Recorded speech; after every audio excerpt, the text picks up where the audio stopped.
சார்பில் ஒருங்கிணைக்கப்பட்டிருக்கிற வணிகரணி மாநாடு மற்றும் மணிவிழா நிகழ்வை தலைமை வகித்து சிறப்பித்துக் கொண்டிருக்கிற வணிகரணியின் மாநில செயலாளர் இளைக்கடை செல்வராஜ் அவர்களை, வருகை தந்திருக்கிற நம் அனைவரையும் வரவேற்று உரையாற்றி சிறப்பித்திருக்கிற மாநில துணை செயலாளர் சிவா என்கிற செங்கதிர் அவர்களை, முன்னிலை வகித்து இந்நிகழ்வை சிறப்பித்துக் கொண்டிருக்கிற அரியலூர் மாவட்ட செயலாளர் தேமு செல்வநம்பி அவர்களை, வணிகரணியின் மாவட்ட அமைப்பாளர் சிறுகளத்தூர் கந்தன் அவர்களை, மாநில துணை செயலாளர் அண்ணன் அவர்களை, சீர்காழி விஜயரங்கன், சேலம் சீனிவாசன், அரியலூர் மாவட்ட பொருளாளர் வேணுகோபால் பிள்ளை, மாநில துணை செயலாளர்கள் அந்தியூர் ஈஸ்வரன், வலசை ரூபகாந்தா, திண்டுக்கல் பொன்வளவன் ஆகிய தோழர்களே, இந்நிகழ்வில் பங்கேற்று வாழ்த்துறை வழங்கி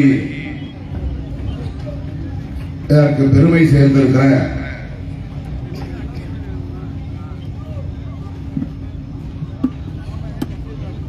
போக்குவரத்து துறை அமைச்சர், இந்த மண்ணில் மைந்தர் மாண்புமிகு மாணவிகு SS சிவசங்கர் அவர்களை,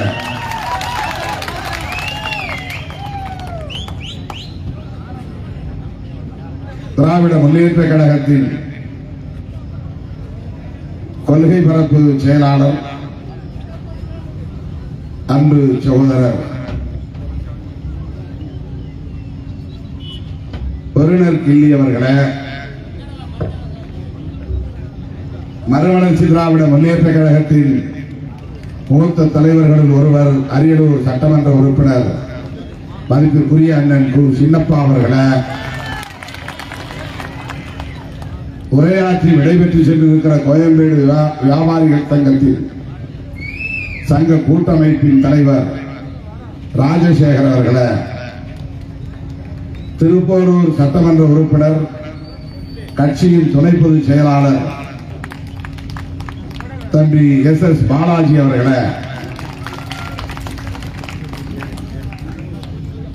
கட்சியின் மாவட்ட பொறுப்பாளர்கள், வணிகரணியின் நிர்வாகிகள் ஜெயக்குமார், பாலசிங்கம், ராஜேந்திரன், ரஞ்சித் குமார், தரணிதரன், சிவக்குமார், இந்திரா காந்தி, செந்தில்குமார், திருஞானம், சேவே மாறன், சின்னராசா, ஈழ அரசன், ஆதிமைந்தன், தமிழ்மணி, சேகர் குமார், நா மாறன், சக்கரவர்த்தி, பரமசிவம், சுந்தர், முனியன், புதியவன், மாயாண்டி, வேல்முருகன், சக்திவேல், அருண், மணிமொழியன், அன்புதாசன், வசந்தா, திலகவதி, சுரேஷ், கார்த்தி, இலங்கை அரசன், கவுண்டமணி, மகேந்திரன், இன்பத்தமிழன் ஆகிய தோழர்களே, நகர செயலாளர்கள் ஊபே ஜெயக்குமார், சிவக்குமார், தலித் தாசன், செல்வம், பிச்சைப்பிள்ளை, ஜெயகணேஷ் ஆகிய முன்னணி தோழர்களே, மாவட்ட துணை அமைப்பாளர்களே, செந்துறை பொறுப்பாளர்களே, ஒன்றிய பொறுப்பாளர்களே, திருமானூர், ஜெயங்கொண்டம், தாப்பழூர், ஆண்டிமடம் உள்ளிட்ட பல்வேறு ஒன்றியங்களை சார்ந்த நிர்வாகிகளே, இந்த நிகழ்வில் பங்கேற்று இதனை சிறப்பித்துக் கொண்டிருக்கிற மாநில பொறுப்பாளர்கள், கட்சியின் முதன்மை செயலாளர் தோழர் உஞ்சை அரசன் அவர்களை, இந்நிகழ்வில் பங்கேற்று இதனை சிறப்பித்துக் கொண்டிருக்கிற கட்சியின் பல்வேறு பகுதிகளில் இருந்து வருகை இருந்திருக்கிற மாவட்ட பொறுப்பாளர்களே,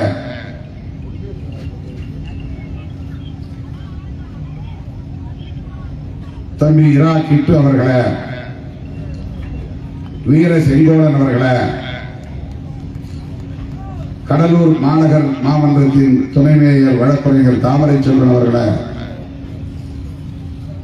துரை மருதமுத்து அவர்களே, பெரம்பலூர் மாவட்ட செயலாளர் தமிழ்மாணிக்கம் அவர்களே,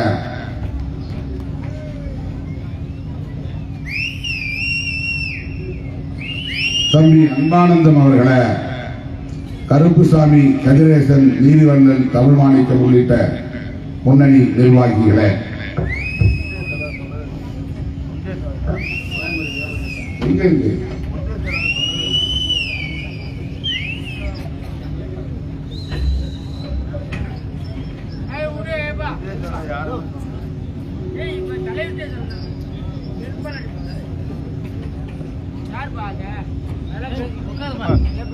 மாநாட்டை ஒருங்கிணைக்கக்கூடிய களப்பணிகளை மேற்கொண்ட மேலிட பொறுப்பாளர்கள் கள்ளக்குறிச்சி கருப்புதுறை, திருப்பூர் ஆர்.கே. தொண்டமான், சென்னை தமிழ் புவனா, கோயம்பேடு மா ஜான்சன், கோவை தளபதி செல்வா, தடா கணேசன் ஆகிய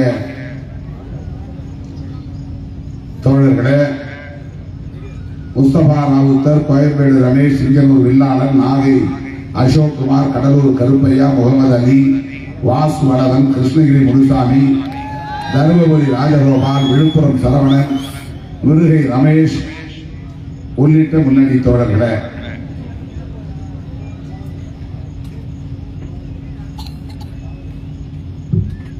மற்றும் கோயம்பேடு வணிக வளாக வியாபாரிகள் முன்னேற்ற சங்கத்தை சார்ந்த முன்னணி பொறுப்பாளர்கள் கௌதமன், சக்திவேல், கோயம்பேடு ரவி, ஜெயபால், செஞ்சுடர், இளைய பெருமாள், ஐதர் அலி, மா ஜான்சன், மா வெங்கடேசன், வே ராமசாமி, முனுசாமி, நரசிங்கம், சப்போட்டா செல்வராஜ், அதிரூபன், வி குமரன், முகமது இப்ராஹிம், விஜயகுமார்,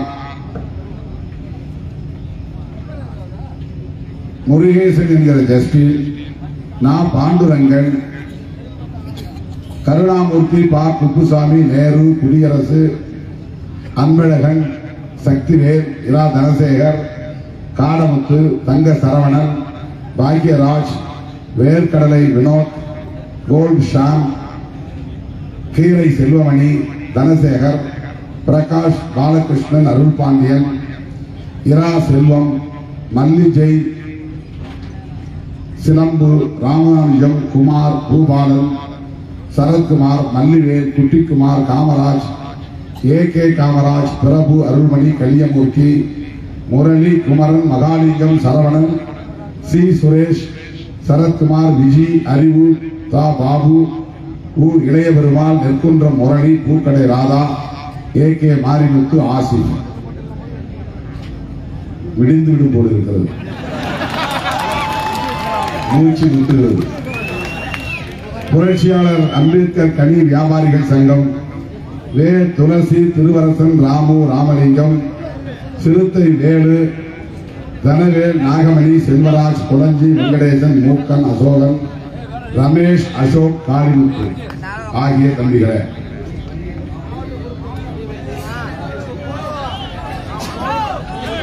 ஒன்றிய பொறுப்பாளர்கள், செயலாளர்கள் வீரவளவன், கண் குளஞ்சி, கண்ணன், தங்கராசு, பாரதி, சுந்தர், உத்ராபதி, இன்னொரு தங்கராசு, வெற்றி, ராசா பிள்ளை, தேவேந்திரன் ஆகிய முன்னணி தோழர்களே, கவிஞர் இளமாறன் உள்ளிட்ட கட்சியின் முன்னோடிகளே மற்றும் அடிகரடியின் மாவட்ட அமைப்பாளர்களே, நெடுநேரமாக காத்திருக்கக்கூடிய என் உயிரின் உயிரான விடுதலை சின்னத்தோழர் உங்கள் அனைவருக்கும் என்னுடைய பணிவார்ந்த வணக்கத்தை தெரிவித்துக் கொள்கிறேன். 6 பக்கம் பேர் அடிச்சு எல்லாத்தையும் படிக்கின்றாங்க. அப்படின்னா நான் 6 மணிக்கே பேச தொடங்கியிருக்கோம். பெயர்கள் அனைவரையும் அழைக்க வேண்டும், இயலவில்லை. பெயர்கள் விடுபட்டிருந்தால் பொறுத்தவிட வேண்டுகிறேன். ஏற்கனவே மிகவும் காலம் தாழ்ந்து நிகழ்ச்சி தொடங்கி நடைபெற்றுக் கொண்டிருக்கிறது. 10 மணியை தொடர்போகிறது. நான் இதன் பிறகு நீண்ட தூரம் பயணம் செய்ய வேண்டும். நாளை அதிகாலை விமானம் பிடித்து மீண்டும் பெங்களூர் செல்ல வேண்டும். இன்றைக்கு வணிகர் தினம். ஆண்டுதோறும் மே 5ஆம் தேதி இந்த வணிகர் தினத்தில் நமது வணிகர்களின் சார்பில் ஏதேனும் ஒரு மாவட்டத்தில் இந்த மாநாடு ஒருங்கிணைக்கப்பெற்று நடைபெற்று வருகிறது.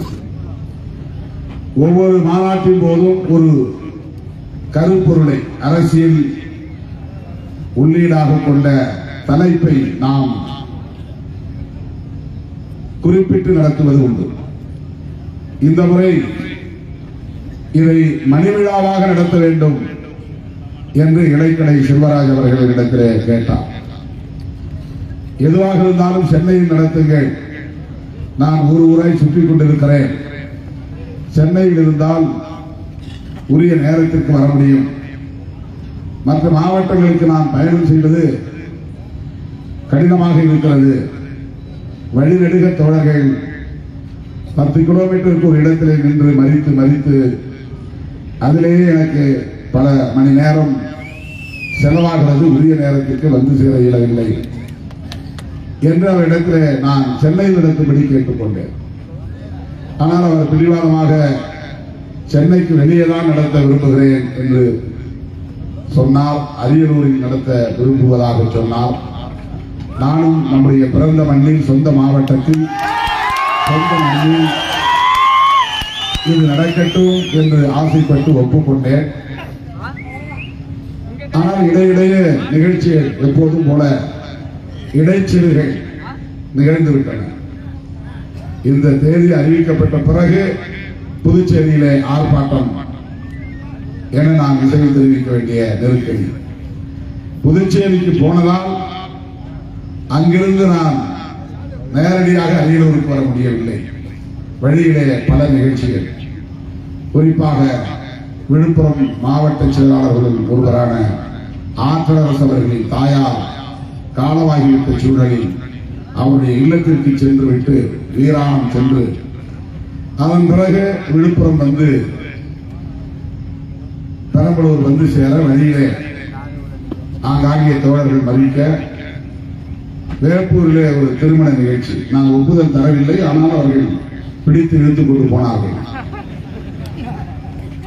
இப்படி பல நிகழ்ச்சிகளை கடந்து நான் வேப்பூருக்கு பெரம்பலூருக்கு வந்து சேரவே 7 மணி ஆகிவிட்டது. மாண்புமிகு அமைச்சர் அவர்கள் 7 மணிக்கு தயாராகிவிட்டார் மாநாட்டுக்கு வர. நான் வந்த பிறகு அமைச்சர் வரட்டும் என்று நான் கேட்டுக்கொண்டேன். பெரம்பலூரிலும் போனதும் உடனே கிளம்ப முடியாத அளவுக்கு பல மாவட்டங்களில் இருந்து தோழர்கள் வந்து சூழ்ந்து கொண்டார்கள். அவர்களை எல்லாம் சந்தித்து விட்டு இங்கே வந்து சேர இவ்வளவு காலத்தாழ்வு. என்னாலும் கூட மாண்புமிகு அமைச்சர் அவர்களும் மதிப்பிற்குரிய சட்டமன்ற உறுப்பினர் அண்ணன் சின்னப்பா அவர்களும் நம்முடைய திராவிட முன்னேற்ற கழகத்தின் கொள்கை பரப்பு செயலாளர் பெருநர் கிள்ளி அவர்களும் இந்த மாநாட்டிலே பங்கேற்று நமக்கு சிறப்பு சேர்த்திருக்கிறார்கள். உங்களின் சார்பில் நான் எனது நெஞ்சார்ந்த நன்றியை அவர்களுக்கு தெரிவித்துக் கொள்ள கடமைப்பட்டிருக்கிறேன். நேரத்தை தொடங்கியிருந்தால் அமைச்சர் அவர்கள் நெடுநேரம் பேசியிருப்பார்.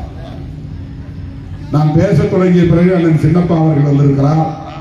என்றாலும் கூட நான் பேசிய பிறகு அவர் ஓரிரு நிமிடங்கள் நம்மை வாழ்த்தி பேசுவார். ஆகவே அனைவரும் நிகழ்ச்சி முடிகிற வரையில் அமைதி காக்க வேண்டும் என்று கேட்டுக் கொள்கிறேன். வணிகர்கள் தங்களுடைய உரிமைகளுக்காக, தங்களுடைய பாதுகாப்புக்காக கோரிக்கை விடுக்கிற ஒரு நாளாக இந்த நாளை ஆண்டுதோறும் கொண்டாடி கொண்டிருக்கிறார்கள். ஈரோட்டிலே மாநாடு, சென்னையிலே மாநாடு, அரியலூரிலே மாநாடு என்று இன்றைக்கு மட்டும் தமிழ்நாட்டிலே 5 இடங்களில் வணிகர்களின் மாநாடுகள் நடைபெற்றுக் கொண்டிருக்கின்றன. நாம் தான் கடைசியாக முடிக்கப் போகிறோம். எல்லோரும் முடித்து விட்டார்கள் மாநாட்டை. வணிகர்கள், சிறு வணிகர்கள், பெரு வணிகர்கள் என்று பல்வேறு தளங்களில் வணிகம் செய்யக்கூடியவர்கள் ஏராளம் உள்ளனர். ஒடுக்கப்பட்ட சமூகத்தில், குறிப்பாக தலித் சமூகத்தில் வணிகர்கள் என்பது அங்கொன்றும் இங்கொன்றுமாகத்தான் தற்போது காணப்படுகிறார்கள் அல்லது வளர்ந்து வருகிறார்கள். எல்லா சமூகங்களிலும் இது போன்ற தொழில், வணிகம் ஆகியவற்றில் பங்கேற்பதன் மூலம்தான் ஒரு ஒருங்கிணைந்த பொருளாதார வளர்ச்சி சமூகத்தில் ஏற்படும். பெரிய பெரிய தொழிலதிபர்களாக ஆக வேண்டும் என்று கூட இல்லை. ஆனால் வணிகம் என்பது மிக மிக அவசியமானது. பொருளாதாரத்திலே மேற்கொள்வதற்கு உடல் உழைப்பு மூலம் பொருள் ஈட்டுவது, அதன் மூலம் பிள்ளைகளை படிக்க வைப்பது என்கிற அளவிலே வாழ்ந்து கொண்டிருக்கிற உழைக்கும் சமூகம் வணிகத்திற்கும் அடியெடுத்து வைக்க வேண்டும். சின்ன சின்ன அளவிலே வியாபாரத்தை நடத்த வேண்டும் என்கிற விழிப்புணர்வு தேவை.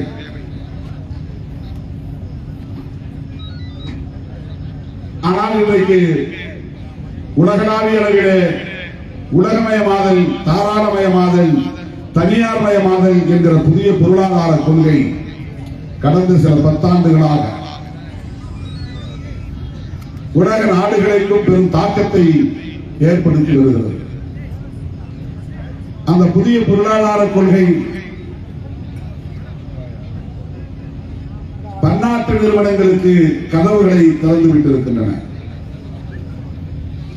எந்த நாட்டிலும் வணிகம் செய்வதற்கு தடை இருக்கக்கூடாது. பிற நாடுகள் ஒரு நாட்டுக்குள்ளே சுதந்திரமாக வந்து முதலீடு செய்து அவர்களின் தொழிலை பெருக்கிக் கொள்வதற்கு வழிவகுக்கக்கூடிய புதிய பொருளாதார கொள்கை என்பது 3ஆம் உலக நாடுகள் என்று சொல்லப்படக்கூடிய வளரும் நாடுகளில் பெரிய அளவிலே பாதிப்பை ஏற்படுத்தி வருகிறது. சிறு வணிகர்கள், சிறு தொழில், குறுந்தொழில் செய்யக்கூடியவர்கள், சிறு குறு விவசாயிகள் உட்பட பலரும் இதனால் பாதிக்கப்படும் நிலை ஏற்பட்டு வருகிறது. இன்றைக்கு கீரை வியாபாரத்திலிருந்து சில்லறை வியாபாரம் அனைத்தையும் அழித்தொழிக்கக்கூடிய வகையில் அதில் பெரிய பெரிய நிறுவனங்கள் தலையிடுகின்றன. ரிலையன்ஸ், நீங்கள் சென்னையிலே பார்த்திருப்பீர்கள். அவன் போட்டிருக்கிற இந்த மால் உள்ளே போனால் A to Z எல்லாம் கிடைக்கும். பெட்டி கடைகளில் வாங்க வேண்டியதையெல்லாம் இப்போது ரிலையன்ஸ் கம்பெனியில் போய் வாங்க வேண்டியதில்லை. ஊருக்கு ஒரு பெட்டி கடை, ஊருக்கு ஒரு தேநீர் கடை, ஊருக்கு ஒரு பலசரக்கு கடை என்று அரிசி வியாபாரம் உள்ளிட்ட சின்ன சின்ன வியாபாரங்கள், வேர்க்கடலை வியாபாரம், பட்டாணி வியாபாரம், பொறிக்கடலை வியாபாரம், கடலை மிட்டு வியாபாரம் என்று சிறிய அளவிலே முதலீடு போட்டு வணிகம் செய்கிற சிறு வணிகர்கள் எல்லாம் இன்றைக்கு பாதிப்படையக்கூடிய வகையில் உலக பொருளாதார கொள்கை பெரும் தாக்கத்தை செய்து வருகிறது என்பதை நாம் அறிவோம். புதிதாக இப்போது ஆன்லைன் வணிகம் எல்லாம் செல்போன்ல ஆர்டர் பண்ணா போதும். சாப்பாடு வேணுமா, பீஸா வேணுமா, சம்சா வேணுமா, ஐஸ்கிரீம் வேணுமா, எல்லாவற்றையும் துணி, டிவி எதுவாக இருந்தாலும் ஆன்லைனில் ஆர்டர் செய்தால் போதும் வீட்டு கதவை தட்டி கொண்டு வந்து டெலிவரி செய்யக்கூடிய ஒரு நிலை உருவாகி இருக்கிறது. இதெல்லாம் ஒரு வளர்ச்சியாக பார்க்கப்பட்டாலும் கூட சிறு வணிகர்கள், குறு வணிகர்கள் இதனால் பாதிக்கப்படும் நிலை ஏற்பட்டு இருக்கிறது. எல்லோரும் இப்போது அந்த தொழிலை விட்டு நகரக்கூடிய ஒரு சூழல். வேறு தொழிலை நாட வேண்டிய ஒரு நெருக்கடி. விவசாயமும் பாதிக்கப்படுகிறது, இது போன்ற சிறு வணிகமும் பாதிக்கப்படுகிறது, வேலை வாய்ப்பும் பறிபோகிறது. ஒரு ஊரிலே பெட்டிக்கடை வைத்தால் அந்த பெட்டிக்கடையில் வேலை செய்வதற்கு குறைந்தது 3 பேராவது ஆள் தேவைப்படும். அவர்களுக்கு வேலை வாய்ப்பு, வியாபாரம் நடத்துகிறவருக்கும் லாபம், வேலை செய்பவர்களுக்கும் சம்பளம் என்கிற நிலை இருந்தது. இவையெல்லாம் இப்போது ஒட்டுமொத்தமாக தலைகீழாக புரட்டி போடக்கூடிய வகையில் பாதிப்புகளை சந்திக்கக்கூடிய சூழல் உருவாகி இருக்கிறது. இவ்வாறான நிலையில்தான் வணிகர்களோடு இணைந்து ஆங்காங்கே நாம் மாநாடுகளை நடத்துவதும் கோரிக்கைகளை தீர்மானங்களாக நிறைவேற்றுவதும் ஆட்சியாளர்கள் கவனத்திற்கு கொண்டு போய் சேர்ப்பதும் போன்ற பணிகளை நம்முடைய வணிகரணி போன்ற அமைப்புகளின் வாயிலாக செய்து கொண்டிருக்கிறோம்.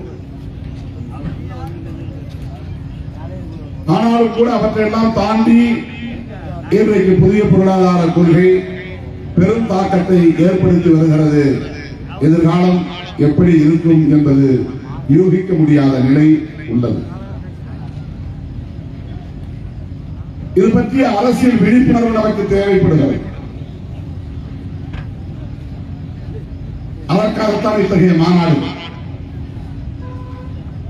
அதற்காகத்தான் நாம் அமைச்சர் போன்ற முக்கிய பிரமுகர்களை எல்லாம் அழைத்து மேடையில் பேச வைத்தோம்.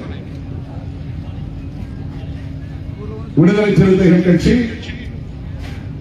தம்பி எஸ்.எஸ். பாலாஜி அவர்கள் சொன்னதை போல அனைத்து தரப்பு மக்களுக்குமான மாந்தரீகத்தை உயர்த்தி பிடிக்கக்கூடிய ஒரு பேர் இயக்கமாக எல்லா வரம்புகளையும் கடந்து வளர்ந்து வருகிறது. நான் 2007ஆம் ஆண்டு வேளச்சேரி தீர்மானம் நிறைவேற்றிய போது ஒன்றை சொன்னேன். இதுவரையில் விடுதலை சிறுத்தைகள் கட்சி என்பது ஒரு தலித் இயக்கமாக அடையாளம் காணப்பட்டு வருகிறது. தேர்தல் அரசியலில் ஈடுபட்ட பிறகு ஒரு கட்சி அனைவருக்குமான, அனைத்து தரப்பு மக்களுக்குமான ஒரு இயக்கமாக அடையாளம் பெற வேண்டும். ஒரு குறிப்பிட்ட சாதிக்கான கட்சி என்ற அடையாளம் இருந்தால் அது ஒரு குறிப்பிட்ட எல்லைக்கு மேல் வளர முடியாமல் தேக்கமடைந்துவிடும். அதன் இலக்கை அடைய முடியாது, நோக்கத்தை நிறைவேற்ற முடியாது, வலிமை பெற முடியாது, சுருங்கிவிடும். அடுத்த தலைமுறையினர் கட்சிக்குள் சேருவது கடினம், பிற சமூகத்தினர் கட்சியில் சேருவது கடினம். நம்மை அறியாமல் சமூகம் பல்வேறு அடையாளங்களோடு பிளவுபட்டு கிடக்கின்றன. இந்துக்கள் என்றும், முஸ்லீம்கள் என்றும், கிறிஸ்தவர்கள் என்றும் இது தவிர்க்க முடியாது. அதே போல இந்து சமூகத்துக்குள்ளே பல்வேறு சாதிகள் என்கிற அடையாளம் பல ஆயிரக்கணக்கான ஆண்டுகளுக்கு முன்பே உருவாகிவிட்டன, அடையாளங்கள் உருவாகிவிட்டன. இதனால் ஒவ்வொரு சமூக பிரிவினருக்கு இடையிலும் ஒரு தடுப்பு சுவர் இருக்கிறது. அரசியல் கலப்பு ஏற்படுவதில்லை, கொள்கை கலப்பு ஏற்படுவதில்லை. செயல் திட்டங்களை உருவாக்கும் போது அனைத்து சமூகங்களின் பிரதிநிதித்துவங்கள் இடம்பெறுவதில்லை. சமூக இயக்கங்களாக தேங்கி நின்றான். ஆனால் ஒரு அரசியல் இயக்கமாக மாறுகிற போது எல்லா சமூக பிரிவினரும் அதில் இடம்பெற வேண்டும். அது மதத்தின் அடையாளமாக இருந்தாலும், சாதியின் அடையாளமாக இருந்தாலும், அனைத்து சமூக பிரதிநிதித்துவம் கொண்ட ஒரு குழுவாக ஒரு அரசியல் இயக்கம் விளங்க வேண்டும். அதற்குரிய செயல் திட்டங்களை இப்போதே நாம் வரையறுக்க வேண்டும் என்று நான் 2007ஆம் ஆண்டு வேளச்சேரியில் தாய்மன் அறக்கட்டளை அலுவலகத்தில் ஒரு அரங்கில் பேசும்போது குறிப்பிட்டேன். அப்போதுதான் டாப் டு பாட்டம் கட்சியில் தலைமை பொறுப்பில் இருந்து கிளை வரையிலான பொறுப்புகளை ஒரு தீர்மானத்தால் விடுதலை சிறுத்தைகள் கட்சி கலைத்து விட்டது என்று பத்திரிகையிலே செய்தி வந்தது. ஒட்டுமொத்த கூடாரத்தையும் கலைத்தார் திருமாவளவன். எல்லாவற்றையும் கலைத்துவிட்டு புதிதாக மறுசீரமைப்பு என்கிற பெயரிலே புதிய நிர்வாக கட்டமைப்பை நாம் உருவாக்கினோம். வெளிப்படையாக அறைகூவல் விடுத்தோம். விடுதலை சிறுத்தைகள் கட்சி அனைவருக்குமான ஒரு அரசியல் இயக்கம். எல்லோரும் வாருங்கள், சாதியை கடந்து மதத்தை கடந்து இணைந்து செயல்படுவோம் வாருங்கள் என்று நான் அறைகூவல் விடுத்தேன். அப்போதெல்லாம் இப்படி சோசியல் மீடியா கிடையாது. 2007-2008 காலகட்டத்தில் ஆங்காங்கே கூட்டம் போட்டு நான் பேசினேன். நம்முடைய மாண்புமிகு அமைச்சர் அவர்கள் சொன்னதை போல தொடக்க காலத்தில் இருந்து ஒரு குறிப்பிட்ட சாதிக்கான அடையாளம் என்று இல்லாமல் ஒட்டுமொத்த மனித குலத்திற்கும் போராட வேண்டும், மனித குலத்தின் நேர் பகையாக இருக்கிற சனாதனத்தை வீழ்த்த வேண்டும் என்பதை கருத்தில் கொண்டு பொது வாழ்விலே நாம் அடியெடுத்து வைத்தோம், இயங்க தொடங்கினோம், இயங்கிக் கொண்டிருக்கிறோம். அவருடைய விளைவாகத்தான் 2007 வேளச்சேரி தீர்மானம் நிறைவேற்றப்பட்டது. அந்த பார்வை இருந்ததனால்தான்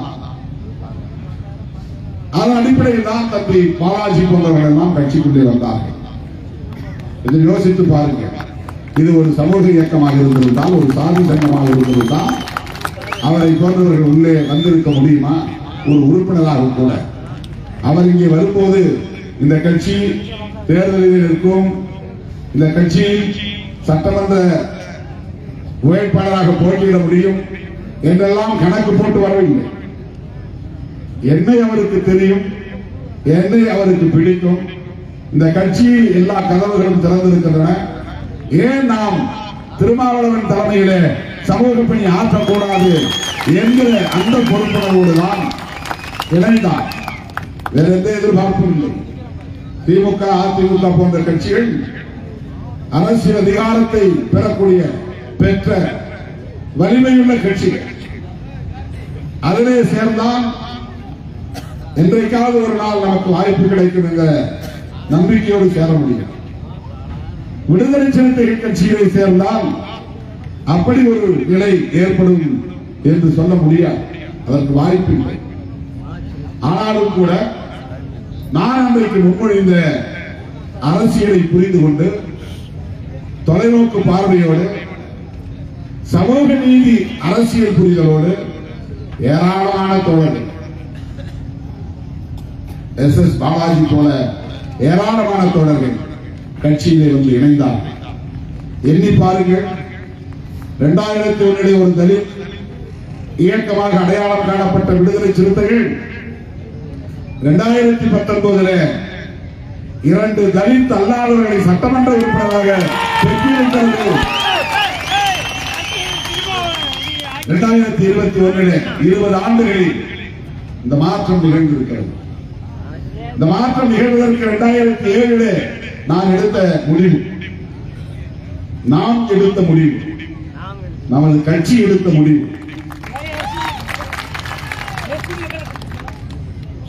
13 ஆண்டுகளில் இந்த பரிணாம மாற்றம் நிகழ்ந்திருக்கிறது. அகநிலையில் ஏற்படுகிற மாற்றம் தான் புறநிலையில் மாற்றத்தை உருவாக்கும். அதுதான் இயங்கியல்.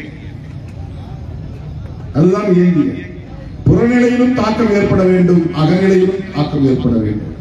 வெளியிலும் மாற்றம் நிகழ வேண்டும், உள்ளேயும் மாற்றம் நிகழ வேண்டும். உள்ளுக்குள் மாற்றம் நிகழாவிட்டால் வெளியில் மாற்றம் நிகழாது. வெளியிலே ஒரு தாக்கம் ஏற்பட்டால்தான் உள்ளேயும் ஒரு தாக்கம் ஏற்படும். இந்த இரண்டும் சமகாலத்தில் நடக்க வேண்டும். ஆக கட்சிக்குள்ளேயே நாம் ஒரு பொதுவான பார்வையோடு, பரந்த பார்வையோடு, தொலைநோக்கு பார்வையோடு நம்ம எல்லாம் மனிதர்களாய் தலைநகர் வைத்த நம்முடைய மகத்தான தலைவர் புரட்சியாளர் அம்பேத்கர் அவர்களின் உயரிய கொள்கைகளை உள்வாங்கிக் கொண்டு, பகுத்தறிவு பகலவன் தந்தை பெரியாரின் அரசியலை உள்வாங்கிக் கொண்டு இந்த இயக்கம் தொடர்ந்து பயணிப்பதன் அடிப்படையில் தான் இந்த மாற்றங்கள் நிகழ்ந்தன. இல்லையென்றால் வணிகர்களின் பிரச்சனையிலே விடுதலை சிறுத்தைகள் கடந்த 20-30 ஆண்டுகளாக தொடர்ந்து ஈடுபடுமா என்பதை எண்ணி பார்க்க வேண்டும். வணிகர்களுக்கான ஆன்லைன் வணிகத்தை எதிர்த்து நடத்திய பல போராட்டங்களில் விடுதலை சிறுத்தைகள் முன்னணியில் இருந்திருக்கிறோம். அறிக்கைகள் வெளியிட்டிருக்கிறோம். விவசாயிகளின் பிரச்சனையா நாம் முன்னிலையில் இருந்திருக்கிறோம், முன்னணியில் இருந்திருக்கிறோம். காவிரி நீர் ஆற்று நீர் பிரச்சனையா விடுதலை சிறுத்தைகள் களத்தில் எல்லோருக்கும் முன்னதாக போய் நிற்கிற ஒரு இயக்கமாக தொடக்க காலத்தில் பணியாற்றி இருக்கிறது. தேர்தல் அரசியலுக்கு வருவதற்கு முன்பே ஒரு 10 ஆண்டு காலம் தேர்தலை புறக்கணித்த காலத்திலேயே பாபர் மசூதி இடிக்கப்படுவதற்கு முன்பே அத்வானி போன்றவர்களின் அரசியலை எதிர்த்து மதுரை மண்ணில் ஆயிரக்கணக்கான சிறுத்தைகளை திரட்டி எனது தலைமையில் பேரணி நடத்தியிருக்கிறோம். அன்றைக்கெல்லாம் நாம் தேர்தல் அரசியலை அடியெடுத்து வைப்போம் என்ற கனவு கூட கிடையாது. முஸ்லிம்களின் ஓட்டு கிடைக்கும் என்று நாம் கணக்கு போட்டு பார்க்கவில்லை. அம்பேத்கரின் அரசியலை படித்ததால் அத்வானியை என்னால் புரிந்து கொள்ள முடிந்தது. பெரியாரின் அரசியலை படித்ததால் சங் பரிவார்களை என்னால் உணர முடிந்தது, புரிந்து கொள்ள முடிந்தது. ஏன் நான் பிஜேபியை எதிர்க்க வேண்டும்? காங்கிரசுக்கும் பிஜேபிக்கும் அரசியல் போட்டி இயல்பானது. பிஜேபி இந்த நாட்டை ஆளுவதா, காங்கிரஸ் இந்த நாட்டை ஆளுவதா என்பது ஒரு இயல்பான போட்டி. எனவே பிஜேபியை காங்கிரஸ் எதிர்ப்பதிலே பொருள் இருக்கிறது. விடுதலை சிறுத்தைகள் கட்சி அனைத்து இந்திய மாநிலங்களிலுமா இருக்கிறது. பிஜேபியோடு போட்டி போட்டுக் கொண்டு நாளைக்கு பிரதமர் பதவியை பிடிக்க வேண்டும் என்கிற பகையா நாம் வளர்த்திருக்கிறோம். இல்லை, பிஜேபியை திருமாவளவன் ஏன் எதிர்க்க வேண்டும்? RSS விடுதலை சிறுத்தைகள் கட்சி ஏன் எதிர்க்க வேண்டும்? Very simple. நாங்கள் அம்பேத்கரின் பிள்ளைகள், அதனால் எதிர்க்கிறோம்.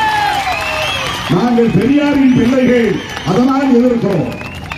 நாங்கள் மார்க்சியத்தை அறிந்தவர்கள், புரிந்தவர்கள், உழைக்கிற மக்களுக்கு போராடக்கூடியவர்கள், அதனால் சனாதனத்தை எதிர்க்கிறோம். வேறொன்றும் இல்லை. நமக்கு என்ன மோடிக்கும் அமித்ஷாவுக்கும் இடையே பங்கு தகராறு இருக்கா என்ன? அல்லது பதவியை கைப்பற்றுவதிலே போட்டி இருக்கிறதா என்ன? ஒன்றுமே கிடையாது. அவர்களின் வலிமையோடு விடுதலை சிறுத்தைகளை ஒப்பிட்டால் நாம் அவர்களுக்கு ஒரு எறும்பை போல வரலாறு நசிக்க முடியும். அவர்களின் வலிமையோடு, அரசியல் வலிமையோடு ஒப்பிடும்போது. ஆனாலும் விடுதலை சிறுத்தைகளை போல பிஜேபியை எதிர்க்கிற வலிமை உள்ள ஒரு பேரியக்கம் இன்றைக்கு இந்தியாவில் இல்லை என்று சொல்லத்தக்க வகையில் நாம் துணிந்து எதிர்ப்போம். அது கருத்தியல் வலிமை. புரட்சியாளர் அம்பேத்கரின் கருத்தியலை உள்வாங்கி இருப்பதன் விளைவுதான் இந்த துணிச்சல். என்ன துணிச்சல் திருமாவளவன் மோடியை விமர்சிக்கிறார் சில பேர் நினைக்கலாம். என்ன துணிச்சல் அமித்ஷாவை விமர்சிக்கிறார்? திமுக எதிர்க்கிறது என்றால், விமர்சிக்கிறது என்றால், திமுக ஒரு ஆளும் கட்சி. தமிழகத்தில் இன்றைக்கு 6வது முறையாக ஆட்சியில் அமர்ந்திருக்கிற ஒரு பேரியக்கம் திராவிட முன்னேற்ற கழகம். இன்னொரு ஆளும் கட்சியை எதிர்ப்பதற்கு அந்த துணிச்சல் இயல்பாக அமையும். யாரும் அப்படி விமர்சிக்க முடியாது. திமுக என்ன துணிச்சல்ல பிஜேபி எதிர்க்கிறது என்று சொல்ல முடியாது. ஆனால் விடுதலை சிறுத்தைகளை எப்படி சொல்ல முடியும்? ஏனென்றால் அதிகாரம் என்று வருகிற போது, அரசியல் அதிகாரம், ஆட்சி அதிகாரம் என்று வருகிற போது, நாம் அதிகார புள்ளியில் இருந்து, அந்த அதிகார மையத்தில் இருந்து வெகு தூரம் தள்ளி நிற்கிறோம். ஆட்சியை கைப்பற்றக்கூடிய ஒரு பெரிய அரசியல் கட்சியாக இன்னும் நாம் வலிமை பெறவில்லை. ஏனென்றால் கட்சி தொடங்கும் போதே திருமாவளவன் தலைமையிலான கட்சியா, இது தலித் கட்சி. இயல்பாக 80% மைனஸ். தமிழ்நாட்டில் தலித் பாப்புலேஷன் 20% என்றால் 80% தலித் அல்லாதவர்கள். இந்த சமூகத்தின் யதார்த்தம் என்னவாக இருக்கிறது என்றால், திருமாவளவன் விடுதலை சிறுத்தைகளின் தலைவர். அப்படி என்றால் அது தலித் இயக்கம். எனவே -80%, 180 பேர் அந்த கட்சிக்கு வரமாட்டாங்க. திருமாவளவன் பேச்சை கேட்க மாட்டாங்க. திருமாவளவன் மாநாட்டுக்கு வர மாட்டாங்க, திருமாவளவன் ஆர்ப்பாட்டத்துக்கு வர மாட்டாங்க, திருமாவளவன் நடத்துற பேரணிக்கு வர மாட்டாங்க, திருமாவளவன் என்ன பேசுறாங்கிறத கேட்க மாட்டாங்க. பிளாக் ஆகும். இதற்கு நான் பொறுப்பு இல்லை, இந்த சமூகம். ஆக இதை கடந்து இந்த பேரியர், இந்த தடைகளை கடந்து இந்த இயக்கத்தை எல்லா தரப்புக்கும் கொண்டு போய் சேர்க்க வேண்டிய ஒரு போராட்டத்தை நாம் சமகாலத்தில் நடத்தி கொண்டிருக்கிறோம். இது ஒரு யுத்தம் தான், இது ஒரு போராட்டம், இது ஒரு போராட்டம். விஜயகாந்த் கட்சி தொடங்கினால் எல்லோருக்குமான கட்சி, திருமாவளவன் கட்சி தொடங்கினால் தலித்துகளுக்கான கட்சி. இது இயல்பாக அமைந்து விடுகிறது. நாளைக்கு ஒரு நடிகர் யாராவது கட்சி தொடங்கினால் அவரவன் கிராமத்தில் கொடியேற்றி விடுவாங்க. அந்த நடிகர் ஊர் ஊராக போக வேண்டிய அவசியம் இருக்காது. ஆனால் திருமாவளவன் ஊர் ஊராக நடந்து நடந்து நடந்து ஊர் கூட்டம் போட்டு எல்லோருமே எடுத்து பேசி, சிறுத்தைகள் என்றால் பயப்பட வேண்டாம், வாருங்கள் நீங்களே சிறுத்தைகள் தான், காட்டில் இருக்கிற சிறுத்தை என்று எண்ணிவிட வேண்டாம் என தலித்துகளுக்கே தைரியத்தை கொடுத்து துணிச்சலை கொடுத்து ஊர் ஊராய் நடந்து போய் கொடியேற்றி இந்த இயக்கத்தை வளர்த்திருக்கிறோம். இந்த 35 ஆண்டுகள் இது போல வேறு யாருக்கும் சிரமம் இருக்கா? நாளைக்கே ஒரு நடிகர் நான் கட்சி தொடங்குகிறேன் என்று அறிவித்தால் அந்தந்த கிராமங்களில் அவரவன் கிளம்பி அவரவன் குடியேற்றிக் கொள்வான், பேனர் வைப்பான், போர்டு வைப்பான், சுவர் விளம்பரம் எழுதுவான், கொடிகளை கட்டுவான். ஆனா நான் ஊர் ஊரா போய் நெட்டி நெட்டி என்னடா பண்ணிட்டு இருக்கீங்க, குடியே பறக்கலைங்க, ஏங்க குடியேற்றல?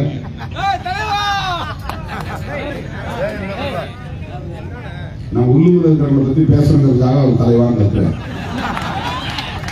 செல்வ நம்பி பத்தி சொல்லுங்க, அவர் ஏன் கொடியேற்றலன்னு சொல்லுங்க. அன்பானந்தத்தை பத்தி ஏதாவது சொல்லுங்க, அவர் ஏன் இப்ப வேலை செய்யாம இருக்கிறாரு. குற்றம் பத்தி பேசுங்க அப்படிங்கிற மாதிரி அவர் இருக்கிறார்.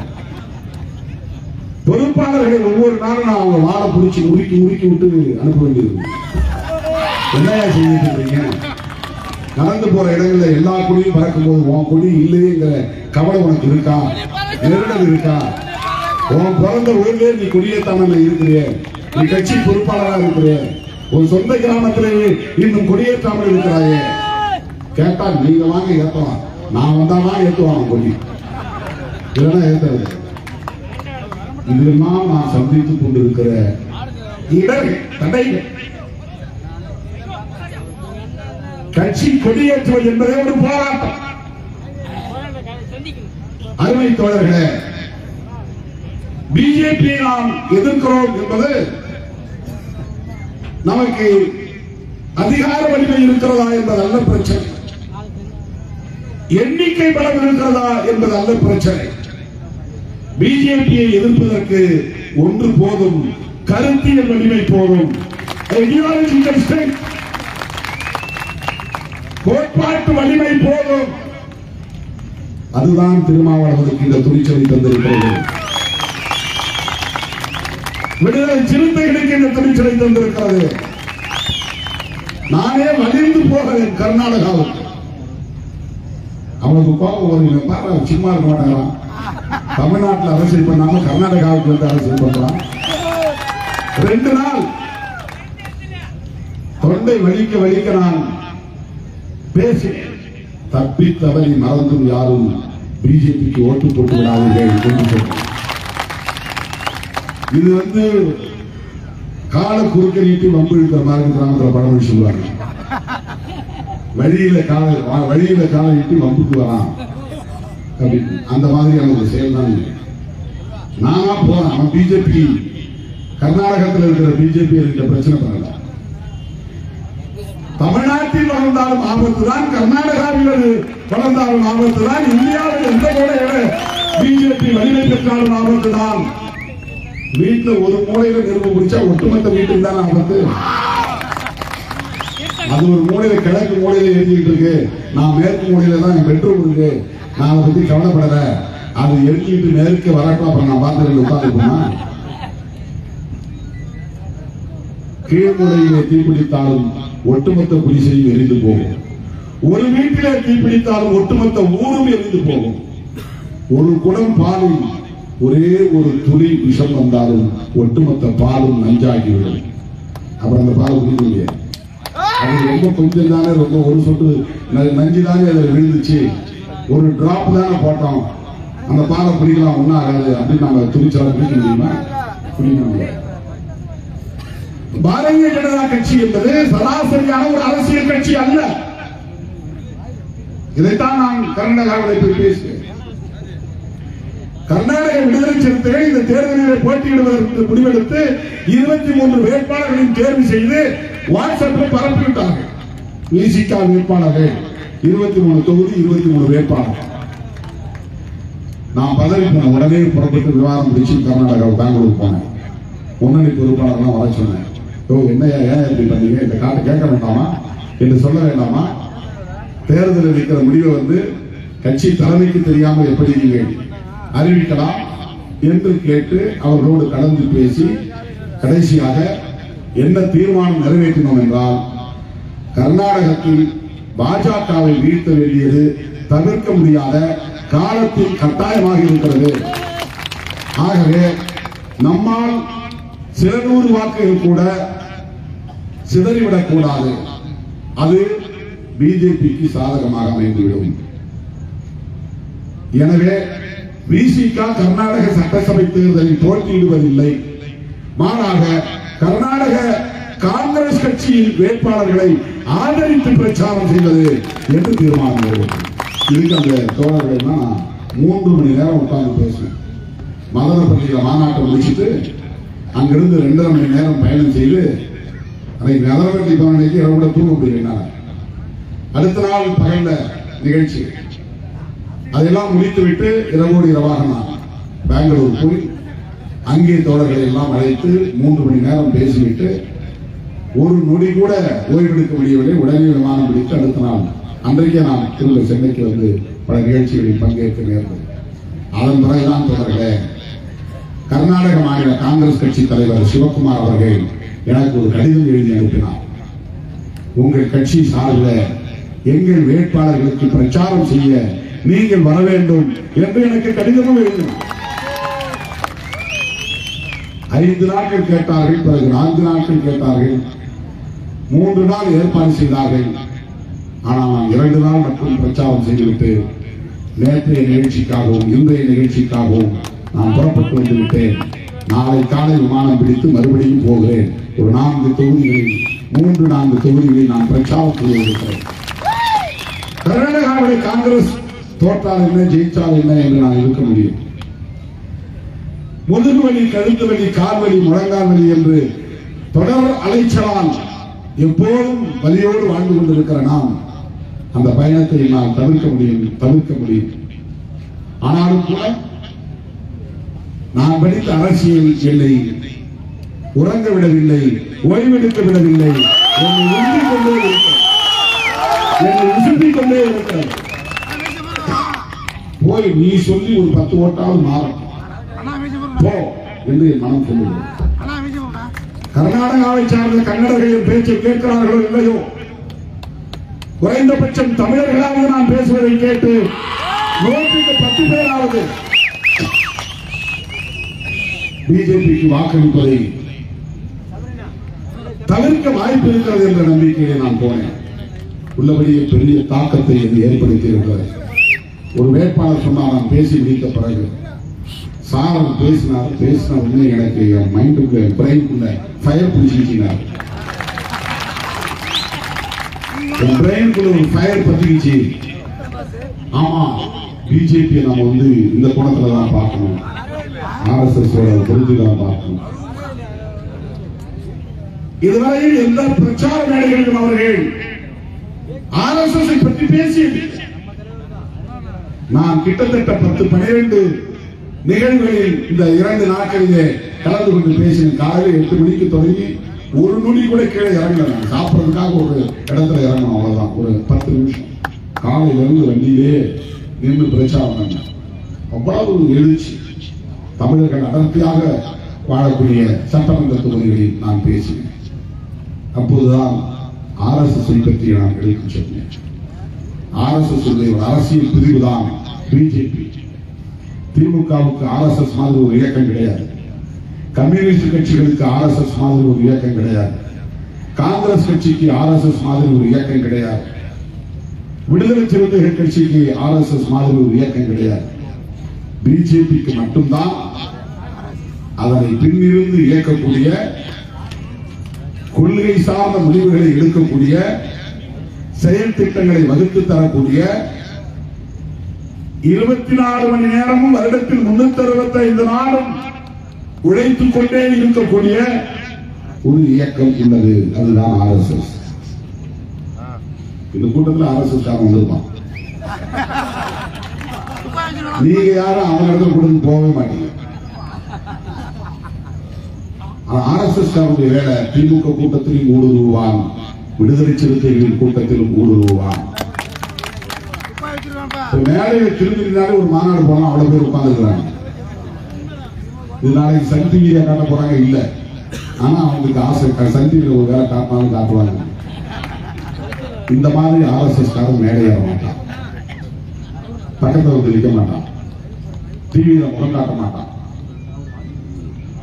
ஏன் என் பேர் போலன்னு சண்டை போட மாட்டான், வால்ரேட்டிங் போய் அழிக்க மாட்டான். என் பேரை எழுதாமல் இந்த வால்ரேட்டிங் எழுதக்கூடாது, திருமாவளவன் பேரை என் பேர் இல்லாமல் எழுதுறியா நீ அப்படின்னு அழிக்கிற மாதிரி அழிக்க மாட்டாங்க. என் பேரை என் துண்டறிக்கையில சின்ன பேரா போட்ட, ஏன் 4வது பக்கத்தில் போட்ட சண்டை போட மாட்டான். பத்திரிகையிலோ துண்டறிக்கையிலோ அல்லது சுவரெழுத்து விளம்பரங்களிலோ தொலைக்காட்சிகளிலோ பெயரையோ முகத்தையோ காட்டாமல் 365 நாளும் 24 மணி நேரமும் உழைக்கக்கூடியவர்களாக அந்த அமைப்பை சார்ந்தவர்கள் இருக்கிறார்கள். இதை அவர்களை பற்றி நான் பெருமையாக பேசுவதாக கத்தரித்து போடுவார்கள், முன்னையும் பின்னை எடுத்து போடுவார்கள். திருமாவளவன் RSS பற்றி பேசினார். ஆனா இது உண்மைதான், இது பொய். எதுக்காக இதை நான் சொல்றேன்னா, பிஜேபி எப்படி செயல்பட வேண்டும் என்பதற்கு அவன் அனைத்து வேலை திட்டங்களையும் கொண்டிருக்கிறான். எல்லா வேலை திட்டங்களையும் வகுக்கிறவன் தான். அவனுடைய கொள்கை வெற்றி பெற வேண்டும் என்பதற்காக அவனுடைய கொள்கை எது, அதுதான் முக்கியமானது. இந்த வணிகர் மாநாட்டை கூட நான் புரட்சியாளர் அம்பேத்கர், தந்தை பெரியார், மகாத்மா ஜோதிபா பூலே ஆகியோர் முன்னிறுத்திய, உயர்த்தி பிடித்த அந்த கொள்கைகளை புரிந்து கொள்வதற்கான ஒரு களமாக நான் பயன்படுத்த விரும்புகிறேன். RSS சமத்துவத்திற்கு எதிரானது, சமூக நீதிக்கு எதிரானது, ஜனநாயகத்திற்கு எதிரானது, பெண் உரிமைக்கு எதிரானது, இடஒதுக்கீட்டுக்கு எதிரானது. இதெல்லாம் வெளிப்படையே தெரியாது, சொல்ல மாட்டான். ஆனால் அதுதான் அவர்களின் நோக்கம். 7000 ஆண்டுகளுக்கு முன்னால் இந்த சமூகம் எப்படி இருந்ததோ அப்படியே இருக்க வேண்டும். இப்போ ஒரு ஸ்லைட் சேஞ்ச், ஒரு சின்ன மாற்றம் தான் ஏற்பட்டது. இந்த 70-75 ஆண்டுகள் இப்ப நாடு விடுதலை 75வது விழா கொண்டாடி இருக்கிறாங்க, ஆண்டு விழா. 75 ஆண்டுகளில் 0.00001%, 1000ல் 1 மடங்கு தான் அல்லது 10,000ல் 1 மடங்கு தான் சமூகத்தில் மாற்றம் நிகழ்ந்திருக்கிறது. சாதி இறுக்கம் நிகழ்வடைந்திருக்கிறது. எளிய மக்கள் கல்வி பெற்றிருக்கிறார்கள். எளிய மக்கள் அதிகாரம், அரசு துறைகளில் அதிகாரம் பெற்றிருக்கிறார்கள். ஒரு சிலர் சட்டமன்றத்திற்கு, நாடாளுமன்றத்திற்கும் போயிருக்கிறார்கள்.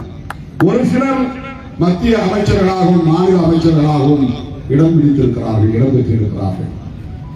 ஒரு சிலர் நீதிபதிகளாக வந்திருக்கிறார்கள். 1-2 பேர் குடியரசுத் தலைவர்களாக வந்திருக்கிறார்கள். இது SC/STக்கு மட்டுமல்ல, OBCக்கும் சேர்த்துதான். இந்த மாற்றத்தையே அவர்களால் பொறுத்துக் கொள்ள முடியும். மண்டல் கமிஷன் பரிந்துரையை நடைமுறைப்படுத்த VP சிங் அவர்கள் அறிவிப்பு செய்த உடனேயே அந்த ஆட்சிக்கு ஆதரவு கொடுத்துக் கொண்டிருந்த அத்வானி ஆதரவை திரும்ப பெற்று VP சிங் ஆட்சியை கவிழ்த்தார். VP சிங் ஆட்சியை ஏன் கவிழ்ந்து போனது?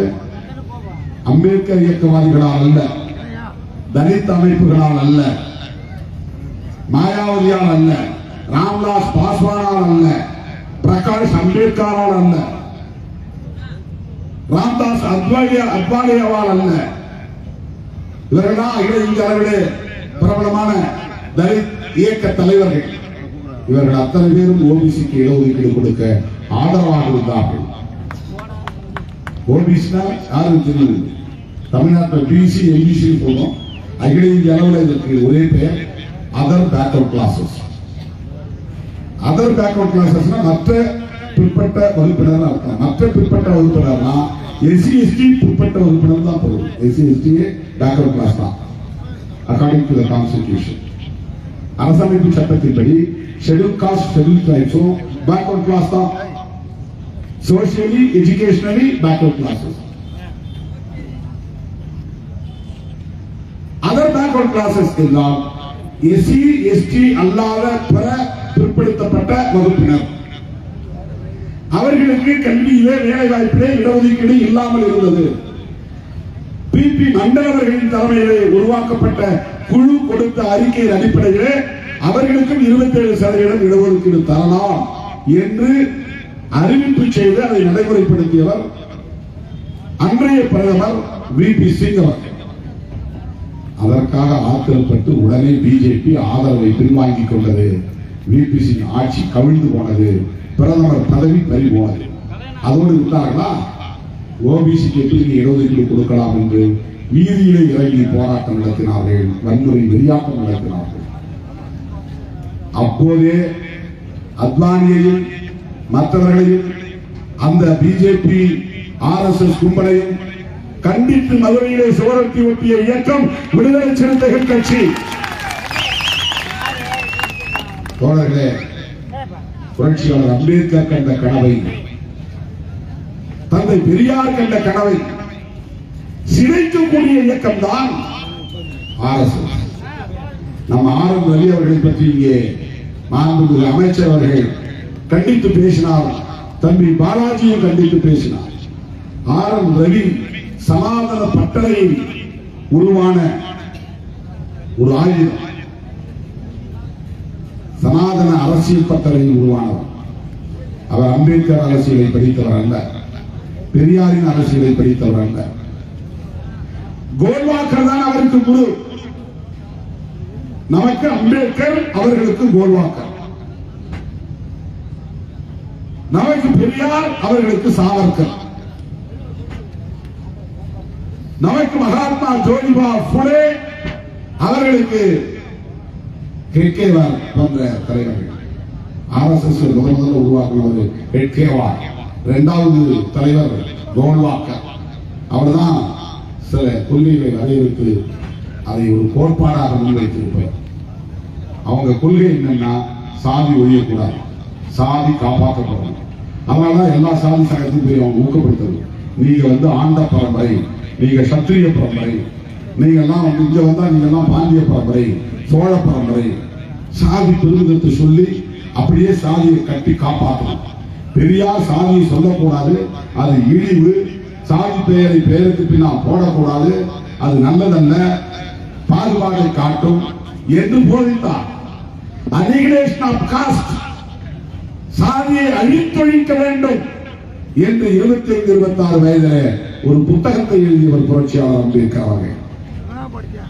புரட்சியாளர் அம்பேத்கர் அவர்கள் அவர் சாதியை அழித்தொழிக்க வேண்டும் என்று கருதினார்.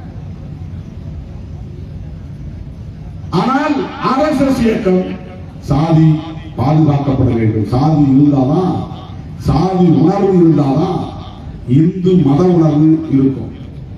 உனக்கு தமிழ் உணர்வு வந்தா சாதி உணர்வு பின்னால் போயிடும்.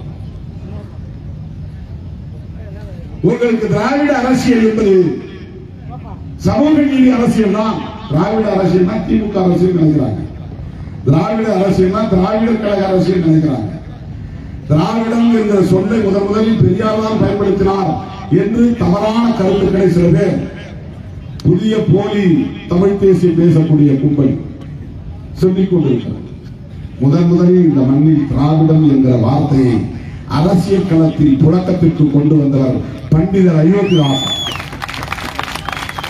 அவருடைய நினைவு நாள் என்று மாவேரி கார்ல் மார்க்ஸ் பிறந்த நாள் இன்றைக்கு, மகான் கௌதம புத்தர் பிறந்த நாள் இன்று. இப்படி 3 முக்கியத்துவம் வாய்ந்த அதே வேளையில் இன்றைக்கு தம்பி வணங்காமுடி சந்திரனுடைய நினைவு நாள். வணங்காமுடி சந்திரனுக்கும் பண்டிதர் அயோத்திதாசருக்கு இந்த நேரத்தில் நாம் லட்சோப லட்சக்கணக்கான விடுதலை சிறுத்தைகளின் சார்பில் எமது செம்மாந்த வீர வணக்கத்தை செலுத்த விரும்பும் தோழர்களே, அவர்களுக்கு கோல்வாக்கர் என்றால் நமக்கு அம்பேத்கர் அரசியலை படித்திருந்தால் ஆர்.என். ரவியார் இப்படி பேச முடியாது. அவர் என்ன நினைச்சு பேசுறாருன்னா, திமுகவை எதிர்க்கிறோம், பெரியாரை எதிர்க்கிறோம் என்று எண்ணிக்கொண்டு திராவிட அரசியல் என்பது, திராவிட மாடல் என்பது காலாவதியாகி போனது, காலாவதியாகக்கூடிய ஒரு கொள்கை சனாதனம், அதுதான் காலாவதியாக வேண்டும். காலாவதி ஆனது என்றால் அது செத்து போனது. காலாவதி ஆனது என்றால் செத்து போனது, இல்லாமல் போனது, காலத்தோடு கரைந்து போனது. அவர் காலமானார் அப்படின்னா அவர் இறந்து போனார், அவரும் ஒரு பாஸ்டர்ஸ் ஆயிட்டார், இறந்து போனார், காலமாகிவிட்டார், காலத்தோடு காலமாக கரைந்து போய்விட்டார். ஒரு ஆள் இல்லை, நிகழ்காலத்தில் இல்லை. ஒரு இறந்து போனா ஒரு நிகழ்காலத்தில் இல்லை, இறந்த காலம் ஆகிவிட்டார் அப்படின்னு அர்த்தம். காலாவதி ஆனது என்றால் திராவிட அரசியல் என்பது செத்து போய்விட்டது. எது செத்து போய்விட்டது? எது திராவிட அரசியல்? திராவிட அரசியல் சமூக நீதி அரசியல். பண்டிதர் அயோத்திதாசர் திராவிட மகாஜன சபை என்ற அமைப்பை உருவாக்கினார். அது எப்போ? பெரியாரெல்லாம் பிறப்பதற்கு முன்பே. அவர் 1914 இறந்து போறார். பெரியார் 1879 தான் பிறக்கிறார். அதற்கு 50 வருஷத்துக்கு முன்னாலே பண்டிதர் பிறக்கிறார். திராவிட மகாஜன சபை என்ற ஒரு இயக்கத்தை கட்டினார். திராவிடம் என்ற சொல் ஆரியத்திற்கு எதிரானது. ஆரியம் என்பது பார்ப்பனியம், பார்ப்பனியம் என்பது RSS கொள்கை. RSS என்பது பார்ப்பன சங்கம் என்று பல பேருக்கு தெரியாது. வன்னியர் சங்கம் இருக்கு, நல்லா வெளிப்படையா வன்னியர் சங்கம் இருக்கிறாங்க. முதலியார் சங்கம் வெளிப்படையா முதலியார் சங்கம் இருக்கிறது. ரெட்டியார் சங்கம் வெளிப்படையா ரெட்டியார் சங்கம் என்று இயங்குகிறது. பார்ப்பனர்கள் பார்ப்பன சங்கம் என்று அழைப்பதற்கு பதிலாக ராஷ்டிரிய சுயசேவக் சங், ஆனா வடமொழியில அவங்க வச்சிருக்கிற பேர். ராஷ்டிரியம்னா தேசியம் அர்த்தம், சுயசேவக்னா தன்னார்வ தொண்டு, சங்கம்னா சங்கம் இயக்கம், தேசிய தன்னார்வ தொண்டு இயக்கம், அதான் தமிழ்ல. அது பார்ப்பனர்களால் உருவாக்கப்பட்டது, பார்ப்பனர்களே தலைமை தாங்கக்கூடியது, பார்ப்பனர்களின் நலன்களை மட்டுமே கொள்கை கோட்பாடாக கொண்டிருப்பது. பார்ப்பனர்களின் நலன்கள் என்ன? சாதி இங்கே தலைத்து செழித்து ஓங்க வேண்டும், சாதி இருக்கணும், சாதி சாதியா பிரிஞ்சிருக்கணும், சாதி ஒற்றுமையா ஏற்படக்கூடாது. அதுதான் பார்ப்பன சங்கத்துடைய அடிப்படையான. ஏன் சாதியா பிரிஞ்சிருந்தாதான் அவங்களுக்கு பாதுகாப்பு. வன்னியரும் பழையரும் ஒன்றாகிவிட்டால் அவங்களுக்கு பாதுகாப்பு கிடையாது. ஒரே சமூகமாக இவர்கள் வளர்ச்சி அடைந்து விட்டால் அவர்களுக்கு பாதுகாப்பு இல்லை. தொடர்ந்தவர்களால் அதிகாரத்தில் இருக்க முடியாது. உடல் உழைப்பு இல்லாமல் உண்டு கொழுக்க முடியாது.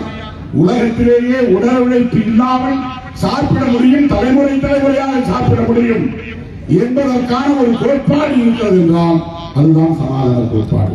ஒரு சமூகம் அவங்க ஏரோட்ட மாட்டாங்க, சேறு குலைக்க மாட்டாங்க, நாற்று பிடுங்க மாட்டாங்க, நாற்று நடமாட்டாங்க, களை பிடுங்க மாட்டாங்க, முள்ளு வெட்ட மாட்டாங்க, மரம் வெட்ட மாட்டாங்க, விறகு சுமக்க மாட்டாங்க, துணி துவைக்க மாட்டாங்க, துணி தைக்க மாட்டாங்க, அடுப்பு எரிக்க மாட்டாங்க, எந்த வேலையுமே செய்யாம, இந்த மாதிரி உடல் உழைப்பு உற்பத்திக்கான வேலையும் செய்யாமல் ஒரு தலைமுறை 2 தலைமுறை இல்ல, ஆயிரக்கணக்கான தலைமுறை உட்கார்ந்து சாப்பிட முடியும்.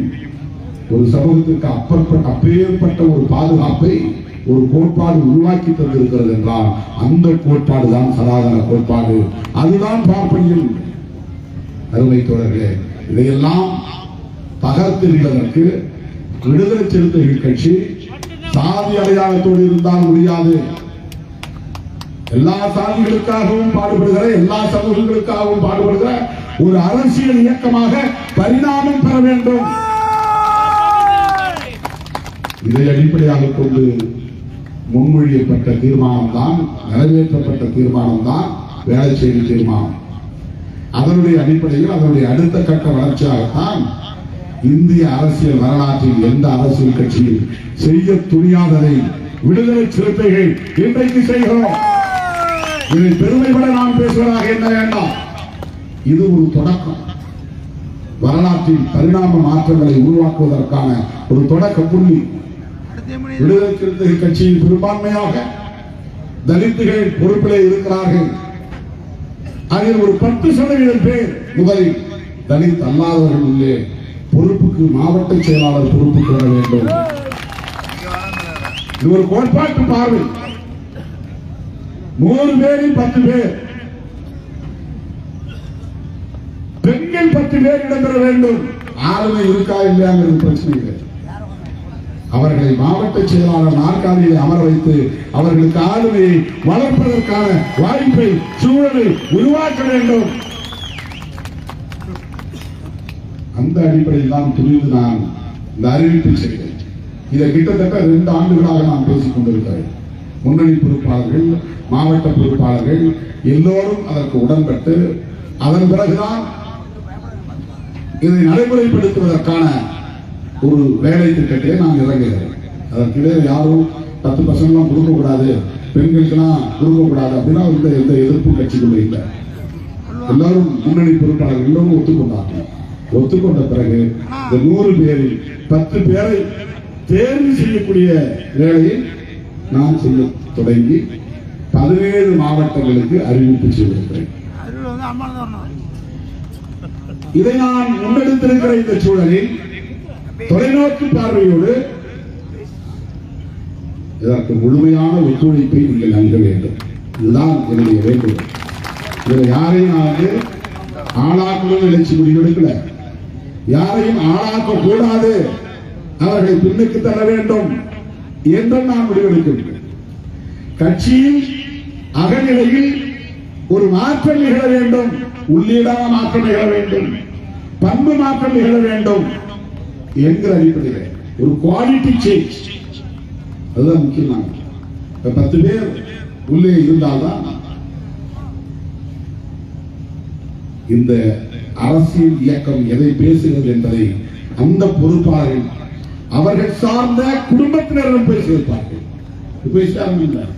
இப்ப டிவி வச்சுக்கிட்டே வந்தா திருமாவளவன் பேசுறாங்க, டக்குன்னு ஆஃப் பண்ணிடுவாங்க, இல்லைன்னா வேற சேனல் போயிடுவாங்க. கிரிட்டிசைஸ் பண்ணி நினைக்கிற சங்கிகள் தான் பார்ப்பான். நம்மளை கேள்வி பண்ணணும், கிண்டல் பண்ணணும், அல்லது விமர்சனம் பண்ணணும் அப்படின்னு நினைக்கிறவங்க மட்டும்தான், சாதிவெறியர்களும் மதவெறியர்களும் மட்டும்தான் போன்ல பார்ப்பான். மற்ற நேரங்களில் திருமாவளவன் பேசுறான்னா நம்ம வீட்டு டிவிக்கு திருமாவளவன் மூஞ்சியா மூடுறான், வேற சேனல் போடும். இது ஒரு சோசியல் அவர்ஷன் இயல்பாக இருக்கிறது. திருமாவளவனை நேரிலே பார்த்ததில்லை, திருமாவளவன் பேச்சை முழுமையாக கேட்டதில்லை, திருமாவளவனுடைய வளர்ப்பு நிலை என்பது என்ன என்பது அவர்களுக்கு தெரியாது, திருமாவளவன் எப்படி அரசியல் பயணத்திற்கு வந்தான் என்கிற வரலாறு தெரியாது. திருமாவளவன் இந்த சமூகம் அப்படின்னா அவன் பேச்சு கேட்காத மூடு. ஒரு பையன் இன்னைக்கு 2 வீலர்ல போயிட்டு இருக்கும்போது அவரை பிடிச்சி அடிச்சுக்கிறான். அவன் 2 பேரும் ஃப்ரெண்ட்ஸ். ஒருத்தன் 2 வீலர்ல ஒரு தலித் பையனை அழைச்சிட்டு போறான். மழை பெய்யுது, மழைக்காக ஒரு ஓரமா ஒதுங்கி இருக்கிறாங்க. ஒதுங்கி இருக்கிற இடத்துல அவனுக்கு ஒரு போன் வருது. யாருக்கு? இந்த தலித் பையன். அந்த போன்ல அவன் ரிங்டோன் என்ன வச்சிருக்கிறான்? நான் பேசுற பேச்சு குரலை வச்சிருக்கிறான்.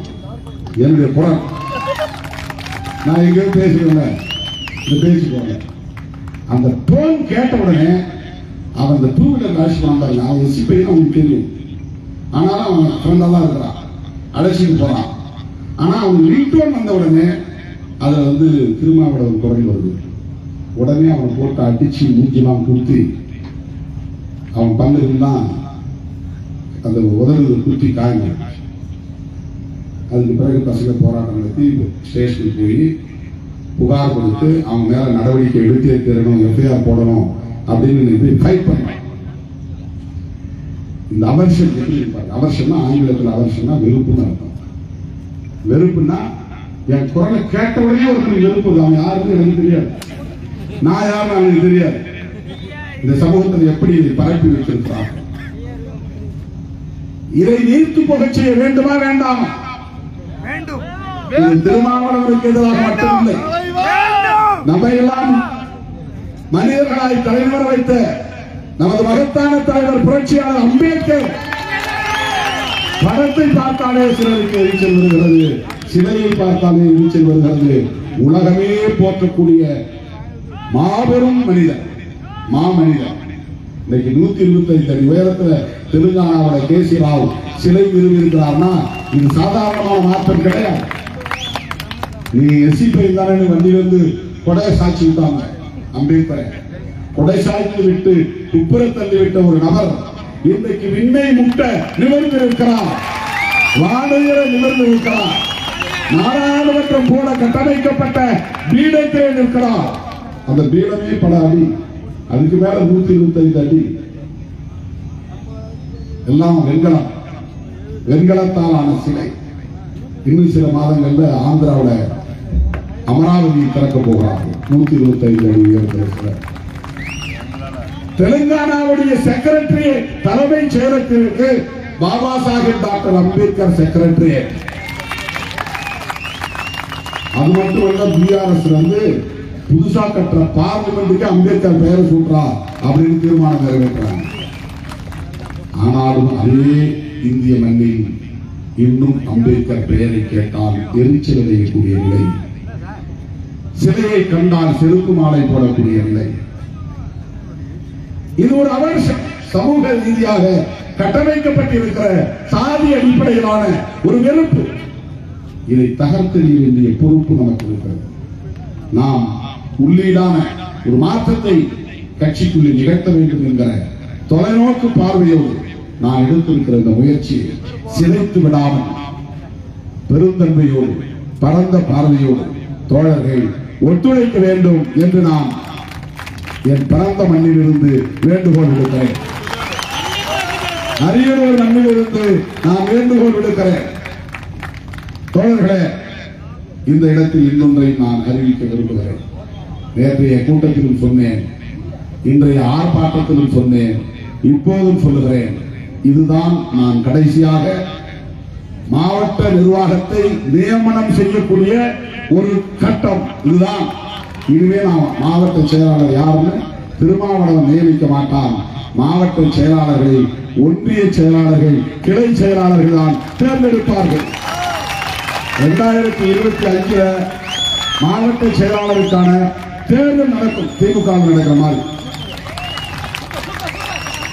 இனிமே வந்து ஒன்றிய செயலாளரை கிளை செயலாளர்கள், முகாம் செயலாளர்கள் தேர்ந்தெடுப்பாங்க. அப்ப ஒன்றிய செயலாளர் வர்றா ஊர் ஊரா போய் முகாம் கட்டுவான், கிளை ஏற்றுவான். முகாம் செயலாளர் பார்த்து வணக்கம் சொல்லுவான். முகாம் செயலாளருக்கு டீ வாங்கி கொடுப்பான். முகாம் செயலாளர் வா நண்பா என் வண்டியில வா ஏற்றிட்டு போவான். நான் மேல இருந்து போறதுனால உங்களை கீழே வந்து பார்க்கவே இல்லை. என்ன வந்து பார்த்துட்டு எனக்கு நெருக்கடி கொடுத்து ஒன்றிய அரசு மூலமா போனா திருமாவளவரை வளைக்கலாமா, பாவரசு மூலமா போனா வளைக்கலாமா, இளமாறன் மூலமா போனா வளைக்கலாமா, யார் தலைமை நிலைய செயலாளர் பாலு போய் பார்க்கலாமா? இந்த மாதிரியான நிலையில் இந்த ஜம்பம் படிக்காது. 2025 இந்த புதிதாக நியமிக்கப்பட போகிறவர்கள் 2026 தான் புதிய நிர்வாகம். ஆனா 2025 தேர்தல் தொடங்கிறோம், ஒன்றிய செயலாளர் தேர்தல். அந்த ஒன்றிய செயலாளர்கள் மாவட்ட செயலாளர் தேர்தலுக்கு போது 2026 மே வந்துடும். அதுக்கு முன்னாடி செய்ய வேண்டிய வேலை கிளையை கட்டணும். கிளையை கட்டலாம். இப்ப எல்லா ஊர்லயும் அவனா நாம் சிறுத்தம் சொல்லுகிறான். இவ யாரும் போய் கூட்டம் போட்டு நீதான் முகாம் செயலாளர், நீதான் முகாம் பொருளாளர், நீதான் இந்த வேலையை செய்யணும் அப்படின்னு ஒரு பட்டியல் கூடுறாங்க. கொடுக்க தேர்தலில் கூட அதான் நமக்கு பிரச்சனை ஆகும். பூத்து கணக்கு கொடுனா பூத்து கணக்கு கொடுக்க முடியும். தோழர்களாக கேட்டா எல்லா ஊர்லயும் நாங்க இருக்க முடியும், எல்லா ஊர்லயும் இருக்கிறது உண்மைதான். ஆனா அமைப்பு வடிவம் தேவை. எல்லா ஊர்லயும் சிறுத்தை இருக்கிறோம். ஆனா அந்த சிறுத்தையில யார் முகாம் பொறுப்பாங்க, கிளை பொறுப்பாங்க. குறைந்த 5 பேர் கொண்ட நிர்வாகம். அந்த 5 பேர் ஓட்டு போட்டு ஒவ்வொரு கிளையை சார்ந்தவனும் ஒன்றிய செயலாளர் தேர்ந்தெடுக்கும். அந்த ஒன்றிய செயலாளர்கள் தேர்ந்து ஒன்று கூடி மாவட்ட செயலாளரை தேர்ந்தெடுக்கணும். எனக்கு நம்பி இல்லை, நீ எப்படியோ ஜெயிச்சுவான். ஜெயிச்சு வந்தா நான் ஒரு மாவட்ட செயலாளர் இருக்கிறேன். ஆகவே இந்த முறை நான் செய்கிற தேர்வு பிழையோ சரியோ நல்லதோ கெட்டதோ